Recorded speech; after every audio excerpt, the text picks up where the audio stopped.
ঘটিটা তুলিয়া লইয়া ঘরের সামনে সংকীর্ণ দাওয়ায় উবু হইয়া বসিয়া কুবের উঠানে কুলকুচা করিল। গণেশের মতো ঘটি উঁচু করিয়া আলগোছে জল খাইয়া কলিকায় তামাক সাজিতে বসিল। পিসি দাওয়ার এক পাশে ইলিশ মাছের তেলে ইলিশ মাছ ভাজিতেছে, অন্য পাশে মালার আতুর। নিচু দেওয়ার মাটি জল শুষিয়া শুষিয়া ওখানটা বাঁশের অযোগ্য করিয়া দিয়াছে। তবু ওখানে ভিজা সাতশীতে বিছানায় নবজাত শিশুকে লইয়া মালা দিবারাত্রি যাপন করিবে। উপায় কি? যে নোংরা মানুষের জন্মলাভের প্রক্রিয়া, বাড়িতে ঘর থাকিলেও বরং একটা ঘর অপবিত্র করিয়া ফেলা চলিত। দুখানা করে যার সম্বল, তার স্ত্রী আর কোথায় সন্তানকে জন্ম দিবে? ভদ্রলোকের উঠানে অস্থায়ী টিনের ঘর তুলিয়া দেয়, চৌকির ব্যবস্থা করে। যারা আরও বেশি ভদ্রলোক, তাদের থাকে শুকনো খটখটে স্থায়ী আতুর ঘর। কুবেরের তো সে ক্ষমতা নাই। তার যতখানি সাধ্য সে তা করিয়াছে। ভালো করিয়া বেড়া দিয়া বৃষ্টির ছাট আটকাইয়াছে। ঘর ছাইবার সনগুলি বিছানার তলে পাতিয়া দিয়েছে। দেবীগঞ্জের রেল কোম্পানির কয়লা চুরি করিয়া আগুনের ব্যবস্থা করিয়াছে। আর সে কি করিতে পারে? হঠাৎ 1 মিনিটের কম সময় ঝুপ ঝুপ করিয়া জোরে বৃষ্টি হইয়া গেল। তারপর যেমন গুড়ি গুড়ি বৃষ্টি পড়িতেছিল তেমনি পড়িতে লাগিল। গণেশ দরজার কাছে সরিয়া আসিয়া বলিল, যাবি না কুবির? কুবির বলিল, হ, ল যাই। আচ্ছা, তুই ক দেখি গণেশ, হিরু জ্যাঠার ঠাই দুগা সন চামো নাকি? দিব না? গণেশ বলিল, হিরু জ্যাঠা সন দিব? জ্যাঠারে তুই চেনস না কুবির? কাইলের কাণ্ড জানস? বিহানে ঘরে ফিরা সুমু, বউ কয় চাল বারন্ত, খাও আইচা কলা। ভররাইত জায়গা ঘুমের লাইগা 2 চক্ষু আদার দেহে চাল বারন্ত। বউরে কইলাম, হিরু জ্যাঠার ঠাই দুগা করজ আনগা, দুপুরে গায়ে গিয়া কিনা আনুম। কলি না পিত্তই যাবি কুবির। বউরে জ্যাঠা ফিরাইয়া দিল। কয় কি, বিশুদ্ধবার কর্জ দেওয়া মানা। কুবের সবিস্ময়ে বলিল, হ, তোর নিজের জ্যাঠা না? নিজের জ্যাঠা বইলাই পিরিত জান বেশি কুবির। খালি নেবার পারে, দেবার পারে না।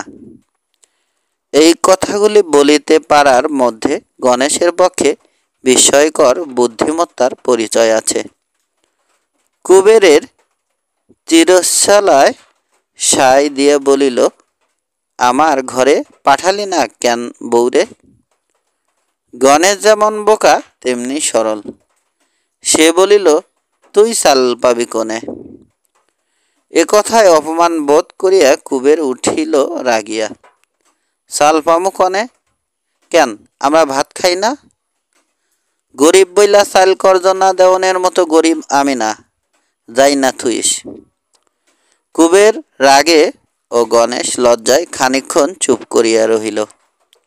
শেষে গণেশ আস্তে আস্তে বলিল, গোসা কল্যাণী কুবিরদা। মাঝে মাঝে কুবেরের রাগের সময় ভীরু গণেশ তাহাকে সম্মান করিয়া তুমি সম্বোধন করে। করুম না, গাও জ্বালাই না কথা কস যে, আদান খুড়া বইয়া আছে, ল যাই। কুবের উঠানে নামিয়া গেল। বৃষ্টিতে ভিজিয়া ভিজিয়া উঠানটা কাদা ও পিচ্ছল হইয়া আছে। গৃহাঙ্গনের এই নোংরা পচা পাকের চেয়ে নদী তীরের কাদা অনেক ভালো।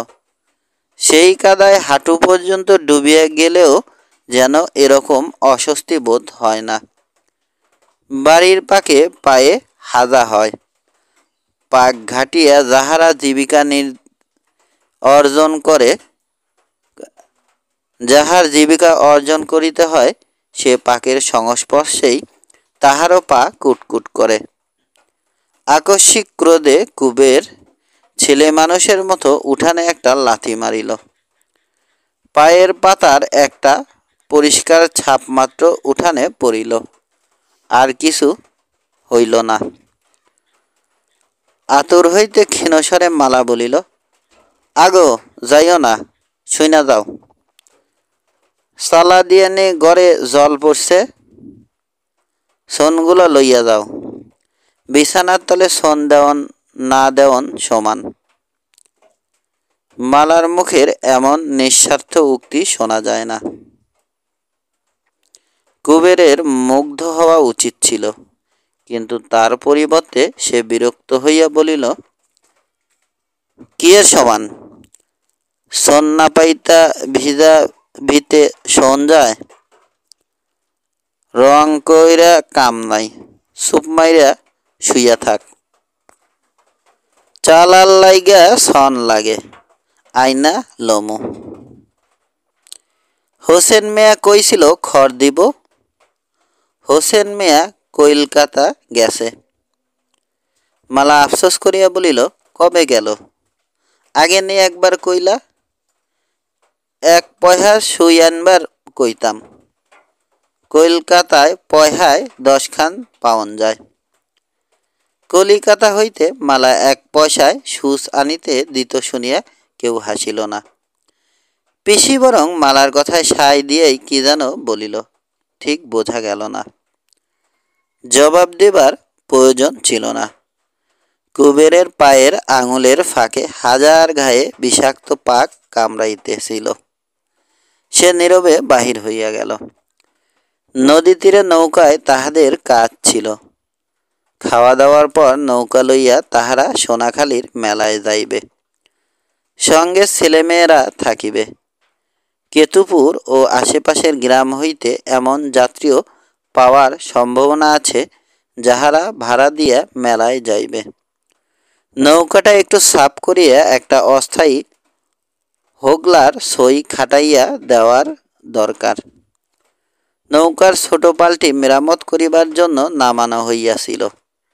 বাঁশের মাস্তুলে সেটিও আবার ঠিক করিয়া খাটাইতে হইবে। বর্ষাকালে বাতাস প্রায় সোনাখালীর দিকেই বহিতে থাকে।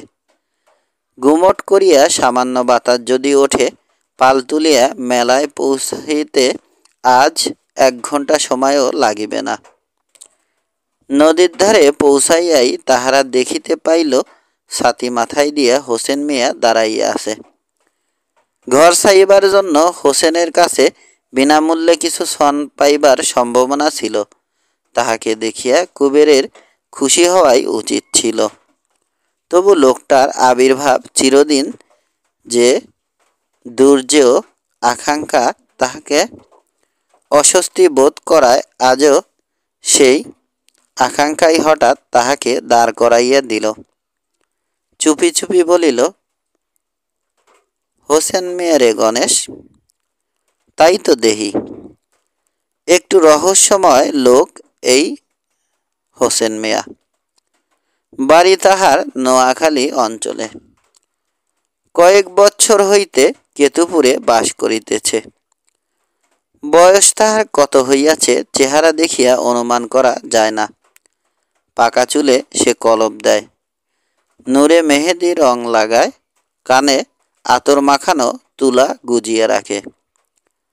প্রথম যখন সে কেতুপুরে আসিয়াছিল, পরনে ছিল একটা ছেঁড়া লুঙ্গি, মাথায় এক ঝাঁক রুক্ষ চুল, ঘষা দিলে গায়ে খড়ি উঠিত।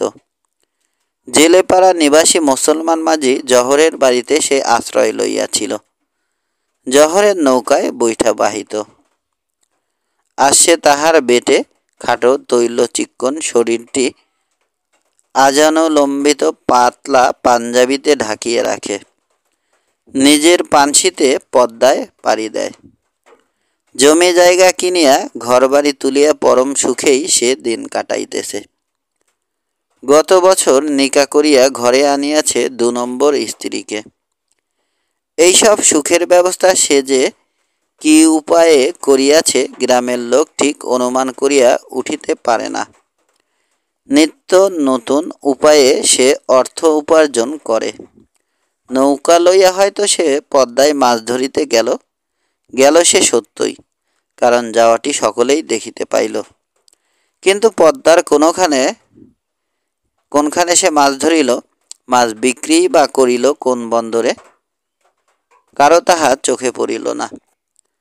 তাহার নৌকার মাঝিদের জিজ্ঞাসা করিয়া একটা গল্প মাত্র শোনা গেল যে বন্দরে তাহারা মাছ বিক্রয় করিয়াছে, সেখানে নৌকায় যাতায়াত করিতে নাকি 7-8 দিন সময় লাগে। তারপর কয়েকদিন হয়তো হোসেন গ্রামেই বসিয়া থাকে, একেবারে কিছুই করে না। হঠাৎ একদিন সে উধাও হইয়া যায়। 15 দিন 1 মাস আর তাহার দেখা মেলে না। আবির্ভাব তাহার ঘটে হঠাৎ, এবং কিছুদিন পর 200 গরু ছাগল চালান হইয়া যায় কলিকাতায়। বড় অমায়িক ব্যবহার হোসেনের। লালচে রঙের দাড়ির ফাঁকে সব সময়েই সে মিষ্টি করিয়া হাসে। যে শত্রু, যে তাহার ক্ষতি করে, শাস্তি সে তাহাকে নির্মমভাবেই দেয়। কিন্তু তাহাকে কেহ কোনোদিন রাগ করিতে দেখিয়াছে বলিয়া স্মরণ করিতে পারে না। ধনী দরিদ্র, ভদ্র অভদ্রের পার্থক্য তাহার কাছে নাই। সকলের সঙ্গে তাহার সমান মৃদু ও মিঠা কথা। মাঝে মাঝে এখানে সে জেলেপাড়ায় যাতায়াত করে। ভাঙা কুঠিরের দাওয়ায় সেরা চাটাই বসিয়া দা কাটা কড়া তামাক টানে। সকলে চারদিকে ঘিরিয়া বসিলে তার মুখ আনন্দে উজ্জ্বল হইয়া ওঠে। এইসব অর্ধউলঙ্গ নোংরা মানুষগুলির জন্য বুকে যেন তাহার ভালোবাসা আছে। উপরে উঠিয়া গিয়েও ইহাদের আকর্ষণে নিজেকে সে যেন টানিয়া নিচে নামাইয়া আনে। না, মনে মনে ইহা বিশ্বাস করে না জেলেপাড়ার কেউই। জীবন যুদ্ধে জয় পরাজয়ের একেবারে মিলন সীমান্তে তাহারা বাস করে। মিত্র তাহাদের কেহ নাই। তবে বিশ্বাস অবিশ্বাসের জন্য কিছু আসিয়া যায় না। হোসেন মিয়া হাসি মুখে একেবারে বাড়ির ভিতরে গিয়া জাকিয়া বসিয়া গোপনে তাহার গভীর ও দুর্গেয় মতলব হাসিলের আয়োজন আরম্ভ করিলেও জেলেপাড়ায় এমন কেহ নাই যে তাহাকে কিছু বলিতে পারে। বলিতে হয়তো পারে, বলে না শুধু এই জন্যে যে বলা নিরর্থক। তাতে কোনো লাভ হয় না। যা সে ঘটায় সমস্তই স্বাভাবিক ও অবশ্যম্ভাবী। অন্যথা করিবার জন্য বুক ঠুকিয়া দাঁড়াইলে কার কি লাভ হইবে? তার চেয়েও বর্ষাকালে ঘরের ফুটা চাল যদি একটু মেরামত হয়, উপবাসের সময় বিনা সুদে যদি কিছু কর্জ মেলে, তাই ঢের লাভ। হোসেন মিয়ার গোপন মতলবের দুটো একটার খবর যে জেলেপাড়ার লোকেরা রাখে না, তা নয়। জেলেপাড়ার 3টি পরিবার উধাও হইয়া গিয়াছে। হোসেন মিয়া যে ছেলেবুড়ো, স্ত্রী পুরুষ নির্বিশেষে এক একটি সমগ্র পরিবারকে কোথায় রাখিয়া আসিত, প্রথমে কেহ তাহা টের পায় নাই। পরে জানা গিয়েছিল নোয়াখালীর ওদিকে সমুদ্রের মধ্যে ছোট একটি দ্বীপে প্রজা বসাইয়া সে জমিদারি পত্তন করিতেছে। সে দ্বীপ নাকি গভীর জঙ্গলে আবৃত। শহর নাই, গ্রাম নাই, মানুষের বসতি নাই, শুধু আছে বন্য পশু এবং অসংখ্য পাখি। কিছু কিছু জঙ্গল সাফ করিয়া এই দ্বীপে হোসেন মিয়া ঋণগ্রস্ত উপবাস ক্ষীণ পরিবারের উপনিবেশ স্থাপন করিতেছে। লোভ দেখাইয়া আশা দিয়া একটি নিরুপায় পরিবারকে সে এই দ্বীপে লইয়া যায়। চিষ্টির দিন হইতে কখনো আবাদ হয় নাই এমন খানিকটা জমি দেয়। থাকিবার জন্য ঘর দেয়, আবাদের জন্য দেয় হাল বলদ ও জঙ্গল কাটিবার জন্য যন্ত্রপাতি। অন্যান্য স্থান হইতে আরও কতগুলি পরিবারকে সে ওখানে লইয়া গিয়াছে কে জানে। কিন্তু কেতুপুরের জেলেপাড়ার 3 ঘর মাঝিকে সে যে আদিম অসভ্য যুগের চাষায় পরিণত করিয়াছে এ খবর জেলেপাড়ার কারো অজানা নাই। তবু জানা না অজানা তাহাদের পক্ষে সমান। মাথা নিচু করিয়া তাহারা হোসেন মিয়ার দেওয়া উপকার গ্রহণ করিবে। মনুষ্যবাসের অযোগ্য সেই দ্বীপকে জনপদে পরিণত করার আহ্বান আসিলে যতদিন পারে মাথা নাড়িয়া অস্বীকার করিবে। যেদিন পারিবে না সেদিন স্ত্রীপুত্রের হাত ধরিয়া নিঃশব্দে হোসেন মিয়ার নৌকায় গিয়া উঠিবে। তাই মনে মনে লোকটাকে ভয় করিলেও কাছে গিয়া কুবের বলিল, সালাম মিয়াবাই। হোসেন বলিল, সালাম। কেমন ছিলাম আছি? কাহিল মালুম হয়। জ্বরে ভুগলাম। কলকাতার থনে আইলেন কবে? আইজ আইলাম। আর গণেশ ভাই খবর কি? মেলায় যাবা না? গণেশ ঢোক গিলিয়া বলিল, যামো মিয়া ভাই, মেলায় যামো। পোলাপানেরা মেলায় যাওয়ানের লাইগা খেইপা আছে, না গেলে চলবো কেন? গুমটি দিছে বাদাম চলবো না। সকাল সকাল রওনা দিবা। বদর কইও মাঝি, সাজের আগে ফিরে আইও। আসমান ভালো দেখি না।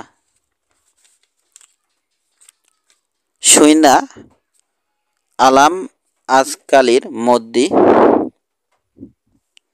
জব্বর ঝড় হইবার পারে। কুবের আকাশের দিকে ও নদীর দিকে চাহিল। পাতলা কুয়াশার মতো মেঘ আকাশ ভরিয়া আছে। নিস্তরঙ্গ পদ্মার বুকে গুড়ি গুড়ি বৃষ্টিপাতের অসংখ্য ছোট ছোট বুদবুদ উঠিয়া ফাটিয়া গেলে যেমন দেখায় তেমনি দেখাইতেছে। নদীর অপরটির চোখে পড়ে না। মাঝখানের নৌকা পর্যন্ত অস্পষ্ট। আরও এদিকে একটি স্পষ্টতর নৌকার দিকে চোখ রাখিয়া কুবের সংক্ষেপে প্রশ্ন করিল, যামো না মেলায়? বারণ করেন নাকি মিয়াবাই? হোসেন বলিল, যাবা না কেন? ডর কিসের? আসমান দেইখা রওনা দিবা, আসমান দেইখা ফিরবা। বাদলা দিনের ঝড় জানান দিয়া আহে। সায় দিয়া কুবের নৌকায় উঠিল।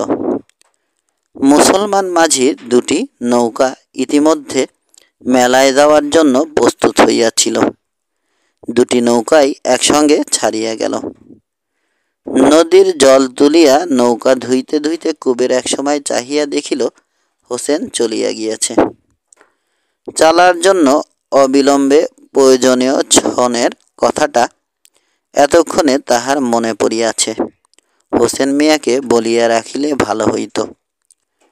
লোকটা এই আছে এই নাই। ছনের জন্য কাল সকালে হয়তো ওর বাড়ি গিয়া শুনিবে রাতারাতি ও ঢাকায় পাড়ি দিয়াছে। কবে ফিরিবে কে তাহা জানে। হোগলার ছাউনিতে বাতার সঙ্গে বাঁধিতে বাঁধিতে কুবের হঠাৎ সচকিত হইয়া বলিল, কে হাঁকে রে গণেশ? বহুদূর নদীবক্ষ হইতে হাঁক আসিতেছিল। মানব কণ্ঠের একটানা একটা ক্ষীণ আওয়াজ। 2 কানের পিছনে হাত দিয়া হাঁক শুনিয়া উঠিয়া দাঁড়াইয়া কুবের সাড়া দিয়া উঠিল। এক ধরনের ভাষা পূর্ববঙ্গের মাঝির লোক ছাড়া এ ভাষা কেহ জানে না। এ ভাষায় কথা নাই, আছে শুধু তরঙ্গায়িত শব্দ। উন্মুক্ত প্রান্তরে বিস্তৃত নদীবক্ষে এ শব্দ দূর হইতে দূরে চলিয়া যায়, ক্ষীণ হইতে ক্ষীণতর হইয়া আসে, কিন্তু তরঙ্গের তারতম্য অবিকল থাকিয়া যায়। অস্ফুট গুঞ্জনের মতো মৃদু হইয়াও যদি কানে আসিয়া লাগে, পদ্মা নদীর মাঝি কান পাতিয়া শুনিয়া অর্থ বুঝিতে পারে। শব্দের দুর্লক্ষ উৎসের দিকে চাহিয়া বুক ভরিয়া বাতাস গ্রহণ করে। বাঁ হাত কানের পিছনে রাখিয়া ডান হাতটি মুখের সম্মুখে আনিয়া সঞ্চালিত করিয়া উচ্চারিত একটানা আওয়াজে সে তরঙ্গের সৃষ্টি করে। ধনঞ্জয় মন দিয়া শোনে নাই। সে জিজ্ঞাস করিল, কিডা, কি কয়? কুবের কহিল, আমাগর রাসু। ধনঞ্জয় অবাক হইয়া গেল। বিন্দা মাঝির বলা, কস কি কুবির? শুনছস নি ঠিক?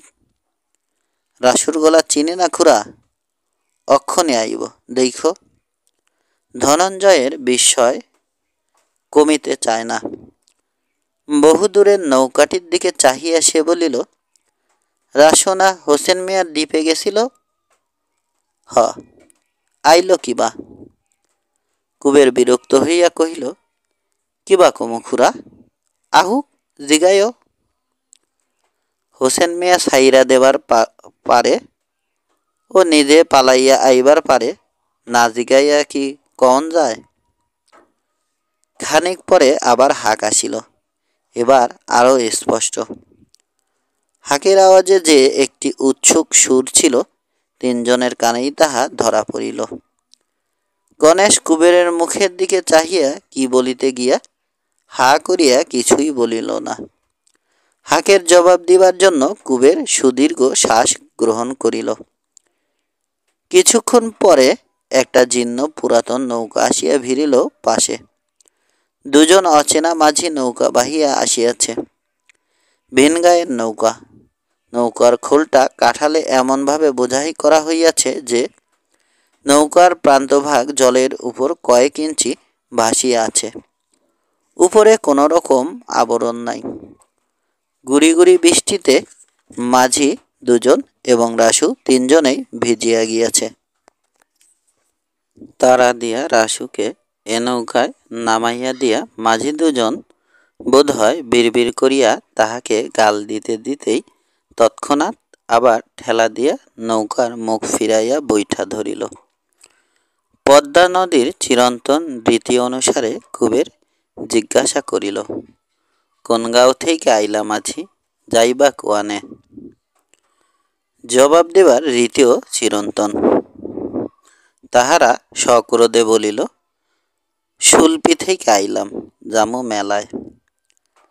রাগের কারণটা তাহাদের সহজেই বোঝা যায়।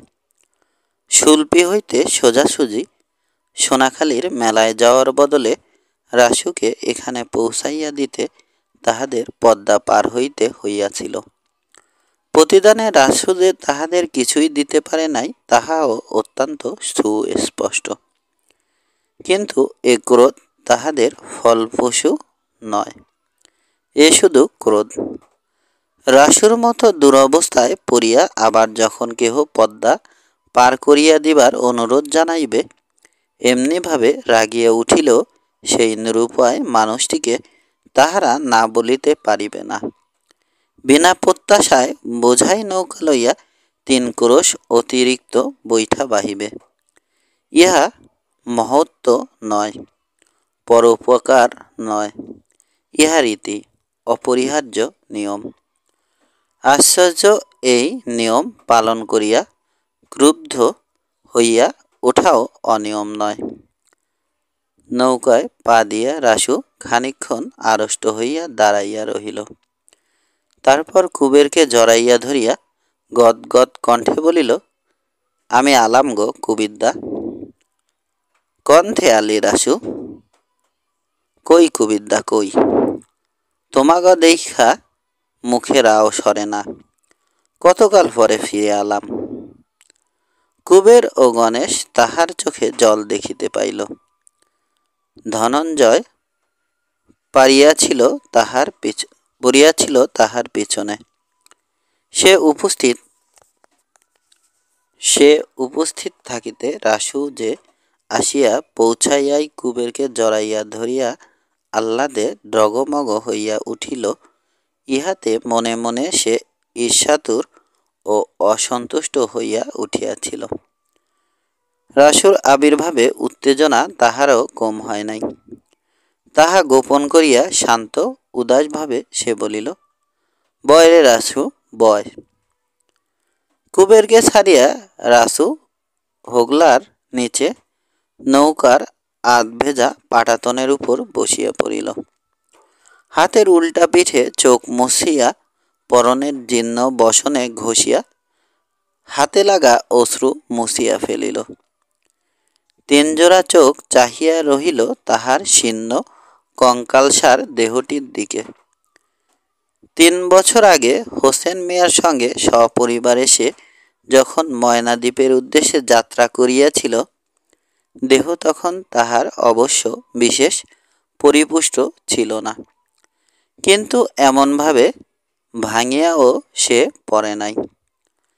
রাসুর মাথায় বড় বড় চুল জট বাঁধিয়া গিয়াছে, সর্বাঙ্গে অনেকগুলি ক্ষতের চিহ্ন, কয়েকটা ঘা এখনো ভালো করিয়া শুকায় নাই। 2টি পাই তাহার হাঁটুর কাছ হইতে গোড়ালি পর্যন্ত ফোলা। গায়ের চামড়া যেন তাহার আলগা হইয়া শুকাইয়া শক্ত ও কালো হইয়া উঠিয়াছিল। এখন বৃষ্টির জলে ভিজা জুতার চামড়ার মতো স্যাঁতসেঁতে দেখাইতেছে। একটু আগে বহুদূর হইতে অত জোরে হাঁক দিবার শক্তি সে কোথায় পাইয়াছিল ভাবিয়া কুবের অবাক হইয়া রহিল। রাসু ঝিমাইয়া পড়িতেছিল। জিজ্ঞাসা করিল, ময়নাদ্বীপ থেকে আলি না রাসু? হ। পলাইয়া আইসোস? হ, বৈশাখ মাসে। বৈশাখ মাসে? এতকাল কই ছিলি তুই? নোয়াখালী ছিলাম। বৃহস্পতিবারে আইলাম সুলপি। কমুনে আদান খুড়া? সকল কমু। অক্ষণে ক্ষুধায় মরি। অকুবিদ্যা কিছু নি দিবার পারো? তখনকার মতো কৌতূহল নিবৃত্তির সম্ভাবনা নাই দেখিয়া রাসুকে সঙ্গে করিয়া 3 জনে গ্রামে ফিরিয়া গেল। ধনঞ্জয়ের বাড়ি পর্যন্ত পৌঁছাবার আগেই রাসুর আবির্ভাবের বার্তা রাষ্ট্র হইয়া গেল জেলেপাড়ার সর্বত্র। কিছুক্ষণের মধ্যেই ধনঞ্জয়ের উঠান জেলেপাড়ার কৌতূহলী ছেলে মেয়ে স্ত্রী পুরুষে ভরিয়া উঠিল। সকলের চোখে অপার বিস্ময়। 3 বছর আগে সকলে যাহাকে মৃত্যুমুখে সঁপিয়া দিয়েছিল, 3 বছর যাহাকে সকলে একরকম ভুলিয়াই ছিল, হঠাৎ সে আবার ফিরিয়া আসিল কোথা হইতে। রাসুর মামা 80 বছরের বুড়া প্রীতম মাঝিও নুব্জ দেহ লইয়া লাঠিতে ভর দিয়া আসিয়া পড়িল। রাসু দাওয়ার উপরে চাটাইয়ে বসিয়া মুহ্যমানের মতো একটা পরিচিত এই জনতার দিকে স্মিত নিস্তেজ দৃষ্টিতে চাহিয়া দেখিতেছিল। কাছে গিয়া ক্ষীণ দৃষ্টি প্রীতম মাঝি তাহাকে অনেকক্ষণ ঠাহর করিয়া দেখিল। চিনিতে পারিয়া ভাবাবেগে হাত হইতে লাঠিটা খসিয়া যাওয়ায় হঠাৎ ভাগ্নের গায়ের উপরেই হুমড়ি খাইয়া পড়িয়া সে উঠিল কাঁদিয়া। হুমড়ি খাইয়া পড়িবার আঘাতে নয়, কাঁদিয়া উঠিল সে এই বলিয়া যে রাসু একা ফিরিয়া আসিল, আর সকলে কই। যে আহারের পীড়নে রাসু একদিন সপরিবারে ঘরছাড়া হইয়াছিল, 2 মুঠা চাল দিয়া প্রীতম তাহা লাঘব করিবার কোনো চেষ্টাই করে নাই। তাই বলিয়া তার এই কান্না যে অশোভন হইল তা নয়। সেই দুর্দিনে মামার স্বাভাবিক উদাসীনতার চিতি রাসুও মনের মধ্যে পুষিয়া রাখে নাই। শুধু সেই দুর্দিনের চিতি নয়, সবই যেন সে এতক্ষণ ভুলিয়াছিল। তাহার দুঃখ বেদনার সর্বাঙ্গীন ইতিহাস। প্রীতমের কান্না শুনিয়া সেও হঠাৎ ডুকরাইয়া কাঁদিয়া উঠিল। আমি একা ফিরে আইলাম গো মামা, সব কটারে গাঙের জলে ভাসাইয়া দিয়া আমি একা ফিরে আইলাম। কান্নার মধ্যেও প্রীতম চমকাইয়া উঠিল। একেবারে বেখাপ্পা সুরে প্রশ্ন করিল, কস কি রাসু, সব কটা গেছে? রাসু সায় দিয়া বলিল, সব গেছে মামা, আমার কেউ নাই। কেউ নাই? 1 স্ত্রী 2 পুত্র ও 1 কন্যা। এখনে এই 4 জনকে সঙ্গে লইয়া সে নিরুদ্দেশে যাত্রা করিয়াছিল। হোসেন মিয়ার জঙ্গলাকীর্ণ ময়না দ্বীপের উপনিবেশে একে একে চারজনেই মৃত্যুর দেশে নিরুদ্দেশ হইয়া গিয়াছে। এই গভীর শোকাবহ সংবাদে কেতুপুরের জেলেপাড়া নিবাসী নরনারী মুখ হইয়া গেল। অথচ এই সংবাদ রাসুর আকস্মিক আবির্ভাবের মতো বিস্ময়কর নয়। সকলে ইহা জানিত, সমুদ্রের মধ্যে যে দ্বীপ সৃষ্টির দিন হইতে মানুষ বাস করে নাই, সেখানে গিয়া কাহারও বাঁচিবার উপায় আছে? রাসুরা যখন সেখানে যায় তখন সকলে নিশ্চিত জানিয়াছিল তাহারা মরিতে যাইতেছে। রাসু যে জীবিতা অবস্থায় ফিরিয়া আসিয়াছে, আশ্চর্য তো এইটুকুই। এমনি আশ্চর্য যে রাসুকে সম্মুখে দেখিয়াও যেন বিশ্বাস হইতে চাহে না যে সে সত্যই ফিরিয়া আসিয়াছে। ধনঞ্জয়ের বউ বুতির মা একটি কলাই করা পাত্রে খানিকটা ঘোল আনিয়া দেয়। রাসু চোখের পলকে এক নিঃশ্বাসে তা গিলিয়া ফেলে। সমবেত জনতা এতক্ষণ বিশৃঙ্খল হইয়াছিল, ক্রমে ক্রমে প্রত্যেকে একটি সুবিধাজনক স্থান গ্রহণ করিয়া বসিয়া পড়িলে রাসুকে ঘিরিয়া একটি সুন্দর শৃঙ্খলাবদ্ধ সভার সৃষ্টি হয়। তারপর একে একে উঠিতে থাকে প্রশ্ন। জবাবে রাসুর প্রত্যেকটি কথা সকলে সাগ্রহে গিলিতে থাকে। প্রীতম শিহরিয়া জিজ্ঞাসা করে, ময়না দ্বীপে বাঘ সিদ্ধি আছে না রাসু? আছে না, বাঘ সিদ্ধিতে বোঝাই বলিয়া সকলের মৃদু শিহরণ লক্ষ্য করিয়া এই অর্ধমিত অবস্থাতেও গর্বের উত্তেজনা রাসুকে যেন নবজীবন দান করে। ভাঙিয়া পরিবার ভঙ্গিতে বসিয়া থাকার বদলে হঠাৎ সে হইয়া যায় সিধা, বলে, বাঘ সিদ্ধির নামে ডরাইলা? কি নাই ময়না দ্বীপে কও? সাপ যা আছে এক একটা আস্ত মানছেরে টাইনা নিয়ে যায়। রাইতে সমুদ্রের কুমির ডাঙ্গায় উইঠা আইয়া মানছেরে টাইনা নিয়ে যায়।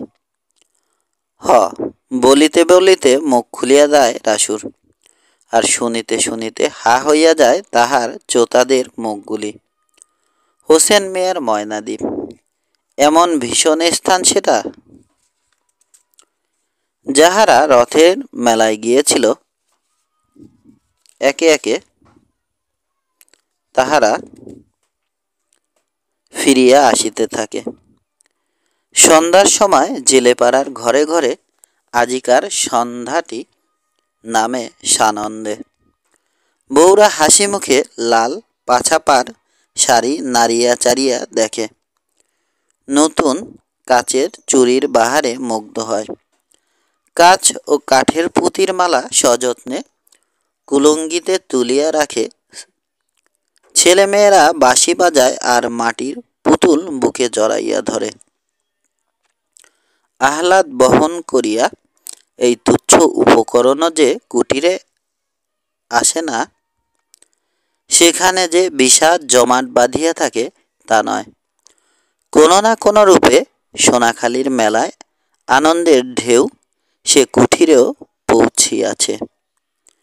একটি কাঁঠাল, দুটি আনারস, আছ্যের বাতাসা, এই দরিদ্রের উপনিবেশেও যে দরিদ্রতম পরিবার শুধু নুন আর অদিষ্টকে ফাঁকি দিয়া ধরা পুঁঠির তেলে ভাজা পুঁটি মাছ দিয়া দিনের পর দিন আধপেটা ভাত খাইয়া থাকে। খুশি হইয়া উঠিতে আর তাহাদের অধিক প্রয়োজন কিসের? কুবেরের প্রতিবেশী বুড়া সিধু দাস একটি পয়সা সম্বল করিয়া মেলায় গিয়াছিল। পয়সাটি সে খরচ করে নাই, কিন্তু মেলা হইতে সে যে বিপুল সম্পদ সংগ্রহ করিয়া আনিয়াছে তাহাতে তাহার বৃহৎ পরিবারের আজ উৎসবের অন্ত নাই। ভিক্ষা সিধু করে নাই, বাগাইয়াছে। সারাদিন মেলায় ঘুরিয়া যেন তেন প্রকারে সংগ্রহ করিয়াছে তিনটি দাগ ধরা প্রকাণ্ড ফজলি আম, একটা তুলতুলে পাকা আস্ত খাজা কাঁঠাল, সের তিনেক একত্র মেশানো চাল ডাল খুদ আর খাসির একটা মাথা। গরিবের উৎসবের আর কি চাই, কুরানো ফেলা জিনিস। খাসির মাথাটা ধরিতে গেলে সে একরকম চুরি করিয়াছে বলিতে হয়, কিন্তু তাতে কি, ভিক্ষা সিধু কারো কাছে চায় নাই, পয়সা সিধু কারো চুরি করে নাই। কুবেরের উঠানে দাঁড়াইয়া সিধু বলে, আমারে না নিয়া ফিরে আলি কুবির। দাওয়ায় ডিবরির আলোতে কুবের একটা কোচের লোহার শলাকাগুলি পরীক্ষা করিতেছিল। মুখ না তুলিয়াই বলে, তুমি না হিরোজাটার না আগেই ফিরে আইলা। সিধু দাওয়ায় উঠিয়া যায়। তাইলাম কুবির, তাইলাম, রং কইরা কইলাম, বোঝস না, কোষটা কিনে আনলি ছন্দ করি, নিল কত? 8 আনা। 8-10 হাত লম্বা সরু তল্লা বাঁশের ডগায় 10-12টি তীক্ষ্ণ লোহার শলাকা বসানো মাছ মারা যন্ত্রটি সিধু গম্ভীর মুখে পরীক্ষা করিয়া দেখে। গোড়ার দিকটা ধরিয়া অন্ধকার উঠানে ছুরিবার অভিনয় করিয়া বলে, ভালো মন্দ না, জিতছস কবির, কাল পরশু তক আমিও একটা কিনা লমু। সিধুর মতলব কুবের ঠিক বুঝিতে পারে না। কোষ্টি সে ঘরের মধ্যে কোনায় দাঁড় করাইয়া রাখিয়া আসে। বিকালে বৃষ্টি হইয়া গুমট করিয়া আছে। আকাশে বিশেষ মেঘ নাই বটে, কিন্তু কখন যে মেঘ ঘনাইয়া আসিয়া মুষলধারে বৃষ্টি নামিবে বলা যায় না। রাসুকে প্রীতম তাহার বাড়ি লইয়া গিয়াছে। এখন হয়তো আবার তাকে ঘিরিয়া সভা বসিয়াছে। সেখানে নিজের নির্বাসনের কাহিনী বলিয়া রাসু সকলকে মুগ্ধ করিয়া রাখিয়াছে। অত্যন্ত ক্ষুধা না পাইলে কুবেরও সেখানে গিয়া বসিত। পিসি হাড়িতে ভাত ফুটাইতেছে। না খাইয়া রাসুর রোমাঞ্চকর গল্পের লোভেও কোথাও যাওয়ার ক্ষমতা এখন তার নাই। সিধু বসিয়া বসিয়া বাজে কথা বলে। শিথিল ছাড়া ছাড়া তাহার ভাষা, অনির্দিষ্ট অবান্তর বিষয়বস্তু। কুবের আনমনে সাই দিয়া যায়। পেটে ক্ষুধার জ্বালা, মনে প্রীতম মাঝির বাড়ি যাওয়ার তাগিদ। বুড়া সিধুর বকবক শুনিতে শুনিতে বিরক্তির তাহার সীমা থাকে না। শেষে সিধু যেন প্রসঙ্গ ক্রমেই বলে, খাসির একটা মাথা আনলাম কুবির, মস্ত মাথা খান, মইয়ের মতো দুটো শিং, নিল কত? শেষবেলা সস্তা কিনলাম কুবির, পুরো 5 আনা চাইয়া শেষমেশ 14 পয়সায় দিল। মাইয়াটারে বানন রাতবারে কইলাম, তা কয় তেল মরিচ নাই, চাইল নাকি বারন্ত। সিধুর কথা শুনিবার সমস্ত আগ্রহ কুবের সহসা হারাইয়া ফেলে। পিসিকে সে জিজ্ঞাসা করে, ভাত হইল পিসি? একেবারে সে পিছন ফিরিয়া বসে সিধুর দিকে। ক্ষণকাল অপেক্ষা করিয়া সিধু উঠিয়া যায়। বাঁশের একটা টুকরিতে খাসির কোটা মাথাটা আনিয়া কুবেরের সামনে ধরিয়া বলে, দেখ কুবির, মিশা কই নাই, ঘাড়ের কাছে খাসাখানিক মাংস ছিল, এই দেখ। টুকরির কাছে মুখ লইয়া ঠাওর করিয়া সিধু কয়েক টুকরো মাংস বাছিয়া কুবেরকে দেখায়। করুণ নয়নে কুবেরের মুখের দিকে চাহিয়া বলে, তেল মরিচ দিয়া বানন যা হইব অমর্ত্য। আমিনউদ্দিন ঠাই 5 রসুন মাইগা আইনা, আমারে দেখাও কেন, রাধ্যগা বানুন। সিধু এবার স্পষ্ট করিয়াই বলে, তেল মরিচ আর 1 মুঠা চাল দে কুবির, তরেও দিমনে বানুন। কুবের সন্দিগ্ধ হইয়া বলে, দিবানে নিজস? সিধু আহত হইয়া বলে, দিমু না, কস কি কুবির, তরে না দিয়া জামু কই। তেল মশলা এবং চাল লইয়া সিধু উঠিল। আতুর হইতে মালা বলিল, বুড়ো কি বজ্জাত, মাথার ভাগ দিব না, আইঠা কলা দিব, দেখো। কুবের উদাসভাবে বলিল, না দেয় না দিব, আজ তো শেষ না, আরেকদিন আইলে মাইরে খেদাইয়া দিব, আমার লগে চালাকি করা, যাইব কই। ভাত নামিলে ইলিশ মাছ ভাজা আর লঙ্কা রক্তিম তরকারি দিয়া ফ্যান সমেত তপ্ত অন্নে কুবেরের মুহূর্তের মধ্যে পেট ভরাইয়া ফেলিল। গফিকে খানিক পরে একটা বাটি লইয়া গিয়া সিধুর কাছ হইতে খাসির মাথার ব্যঞ্জন আনিতে বলিয়া সে বাহির হইয়া গেল। প্রীতম মাঝির বাড়ি জেলেপাড়ার একেবারে উত্তর সীমান্তে। গোয়ালের ভিতর দিয়া তাহার বাড়িতে ঢুকিতে হয়। গোয়ালের একদিকে বাঁধা থাকে দুইটি শীর্ণ গরু, অন্যদিকে থাকে প্রীতমের প্রসিদ্ধ বেড়া জাল। এত বড় জাল কেতুপুরের আর কাহারও নাই। বাড়িতে উঠানের বালাই নাই। গোয়াল পার হইয়া ঢুকিতে হয় প্রকাণ্ড একটা ঘরে। দুপাশের ছোট দুখানা ঢুকিবার দরজাও এই ঘরের ভিতর দিয়া। কার্পণ্য ও বেড়াজালটির মতো বাড়ি করার এই খাপছাড়া ঢংও প্রীতমের কম প্রসিদ্ধ নয়। লোকে নাম দিয়াছে কয়েতখানা। ঘরের পিছনে খানিকটা ফাঁকা জায়গা, তারপরে একটা ডোবা। ডোবার ওদিক বাঁশবনের পরে আর মানুষের বসতি নাই। বহুদূর বিস্তৃত শস্যক্ষেত আষাঢ়ের গোড়াতেই এখন অর্ধেকের বেশি জলে ডুবিয়া গিয়াছে। বাঁশবনে জেলেপাড়ার প্রায় সকলেরই পরিচিত একজোড়া 5 ফুট লম্বা গোখরা সাপ বাস করে।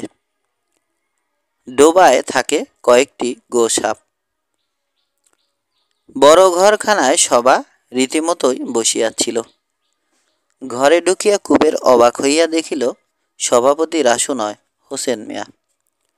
প্রীতমের কাঠের সিন্দুকটার উপরে কাঁথা ভাঁজ করিয়া পাতিয়া হোসেনকে বসিতে দেওয়া হইয়াছে। রাসু মিশিয়া গিয়াছে একেবারে ভিড়ের মধ্যে। সকলের মুখেই একটা দারুণ অস্বস্তির ভাব, আর চোখে সকলে হোসেন মিয়ার দিকে চাহিতেছে। এতগুলি লোকের নিঃশ্বাসে ঘরের আবদ্ধ বাতাস হইয়া উঠিয়াছে দূষিত। গরমে হোসেন মিয়ার কপালে বড় বড় ফোঁটায় জমিয়াছে ঘাম। এদিকে ওদিকে চাহিয়া কুবের টপ করিয়া সকলের পিছনে বসিয়া পড়িল। হোসেন মিয়া এখানে আসিয়া জুটিল কোথা হইতে? এত লোকের সামনে রাসুর সঙ্গে যখন তাহার মুখোমুখি হইয়া গিয়াছে, কি কাণ্ডটা আজ হয় দেখো। কুবের বিষাদ বোধ করে। আহা, এত বড় একটা কর্মঠ শক্তিশালী লোক, একগুঁয়ে সম্মানকামী লোক, কপালের ফেরে বড় জব্দ হইয়া গেল। রাসু তাহাকে একেবারে হাতে নাতে ধরাইয়া দিয়াছে সকলের কাছে। যে এত প্রতিপত্তি অর্জন করিয়াছিল, আজ বুঝি তার মুখ ফুটিয়া কথা বলিতেও বাধিতেছে। সোজাসুজি অপমান করিবার সাহস হয়তো কাহারও হয় নাই, কিন্তু কৌশলে নানাভাবে নানা ইঙ্গিতে কত লজ্জায় লোকটাকে সকলে না জানি এতক্ষণ দিয়াছে। কুবের এমনি মমতা বোধ করে যে সে ভাবিতে থাকে, পারিলে আজ সে হোসেন মিয়ার পক্ষই লইত। লোভ দেখাইয়া আশ্বাস দিয়ে হোসেন মিয়া যে রাসুর স্ত্রী পুত্রকে সুদূর ময়নাদ্বীপে লইয়া গিয়া হত্যা করিয়াছে, কোন যুক্তিতে তাহার কীর্তি সে সমর্থন করিত, কুবের তাহা জানে না। সে যাহাকে ভয় করে, এত লোকের সামনে তার মাথা হেঁট হইয়া যাওয়ায় মনে মনে সে শুধু ব্যথা পাইতেছিল। অন্ধ আবেগের সঙ্গে তার মনে হইতেছিল, যারা পঙ্গু অসহায় জীব, শক্তিকে লজ্জা দেওয়া তাদের পক্ষে ভালো কথা নয়। মানুষের ধর্মবিরুদ্ধ এ কাজ। এ কথা কুবের জানে যে হোসেন মিয়ার বিচার করিয়া শাস্তি বিধানের কল্পনা জেলেপাড়ার এই সমবেত মাতব্বরেরাও করিবে না। তবু আজ এই সমিষ্টি বিচারকের ভঙ্গি গ্রহণ করিয়াছে। কি স্পষ্টভাবেই না হোসেন মিয়াকে অপমান করিতেছে সকলের বসিবার ভঙ্গি, চাহিবার ভঙ্গি, চুপ করিয়া থাকিবার ভঙ্গি। বিচলিত ও উত্তেজিত হইয়া এদিক ওদিক চাহিতে চাহিতে কুবের দেখিতে পাইল জহর, আমিন উদ্দিন এবং আরও দুজন মুসলমান মাঝি অত্যন্ত গম্ভীর মুখে এদিকে বসিয়া আছে। ধরিতে গেলে এরাই কেতুপুরের মুসলমান মাঝির সমাজ। আরও ২-৪ জন যারা আছে তারা একান্ত নগণ্য। এদের সংখ্যা ৫-৬ ঘরের বেশি হইবে না। জেলেপাড়ার পূর্ব দিকে এদের একত্র সন্নিবেশিত বাড়িগুলিতে বেড়ার বাহুল্য দেখিয়া সহজেই চিনিতে পারা যায়। যতই জীর্ণ হইয়া আসুক, ছেঁড়া চট দিয়া, সুপারি গাছের পাতা দিয়া মেরামত করিয়া বেড়াগুলিকে এরা খাড়া করিয়া রাখে। অথচ খুব যে কঠোরভাবে পর্দা প্রথা মানিয়া চলে তা বলা যায় না। মেয়েদের বাহিরে না আসিলে চলে না। নদীতে জল আনিতে যাইতে হয়। পুরুষেরা কেহ বাড়ি না থাকিলে দোকানে সওদা আনিতে যাইতে হয়। বাড়ির আনাচে কানাচে লাউ কুমড়া ফলিতে, মুরগিতে ডিম পারিলে গ্রামে গিয়া বেচিয়া আসিতে হয়। বেড়াগুলি পর্দা রাখে শুধু অন্দরের, আর এমন বউঝি বাড়িতে যদি কেহ থাকে যাহার বয়স খুব কাছা তাহার। এরা এবং জেলেপাড়ার অমুসলমান অধিবাসীরা সৎভাবেই দিন কাটায়। ধর্ম যতই পৃথক হোক, দিন যাপনের মধ্যে তাহাদের বিশেষ পার্থক্য নাই। সকলেই তাহারা সমভাবে ধর্মের চেয়ে এক বড় অধর্ম পালন করে, দারিদ্র। বিবাদ যদি কখনো বাধে, সে সম্পূর্ণ ব্যক্তিগত বিবাদ, মিটিয়াও যায় অল্পতেই। কুবেরের সঙ্গে সিধুর যে কারণে বিবাদ হয়, আমিন উদ্দির সঙ্গে জহরের যে কারণে বিবাদ হয়, কুবের আমিন উদ্দির বিবাদও হয় সেই কারণেই। খুব খানিকটা গালাগালি ও কিছু হাতাহাতি হইয়া মীমাংসা হইয়া যায়। মধ্যস্থ হয়তো করে জহর মাঝি। বলে, কুবের ভাই সালাম দাও। আরে হই আমিন উদ্দিন, সালাম দে। পোলাপানের পাড়া কায়দা করস, তগর শরম নাই? কুবের লক্ষ্য করিয়া আশ্চর্য হইল। এই আমিন উদ্দিন আজ একটি বিশিষ্ট ব্যক্তি হইয়া উঠিয়াছে। হোসেন মিয়ার দিকে সে চাহিয়া নাই, সে চাহিয়া দেখিতেছে আমিন উদ্দিনকে। আমিন উদ্দির অস্বস্তিও অত্যন্ত সুস্পষ্ট। জহরের মধ্যস্থতায় অনেকবার বিবাদ মিটিলেও মনে মনে আমিন উদ্দির উপর কুবেরের রাগ ছিল। চোখে চোখে মিলিতে সে চোখ ফিরিয়া লইল। কেহ কথা কহে না। কি ভাবিয়া হোসেন মিয়া হঠাৎ কুবেরকেই বিলম্বিত সম্ভাষণ জানাইয়া বসিল। পিছে বইলা কেন কুবের ভাই? আগাইয়া বও। খানাপিনা হয় নাই? কুবের হঠাৎ বড় উল্লাস বোধ করিল। আগাইয়া সকলের সামনে গিয়ে বসিয়া বলিল, খাইছি মিয়া ভাই। বা হাতে নিজের লালচে দাড়ি মুঠা করিয়া ধরিয়া হোসেন মিয়া বলিল, গণেশেরে দেহি না, গেছে কই? কেডা জানে। ফিরতি বেলায় মেলার মধ্যে মাইজা কর্তা ডাইকা কয়, গায়ে ফেরস নাকি গণেশ? মাছগুলো বাড়িতে দিয়া আসিস, লইয়া যা। কইয়া এক ডালা ইলশা মাছ দিলেন। মাছ দিবার লাইগা গণেশ কর্তাগ বাড়িতে গেছে সন্দেহ করি।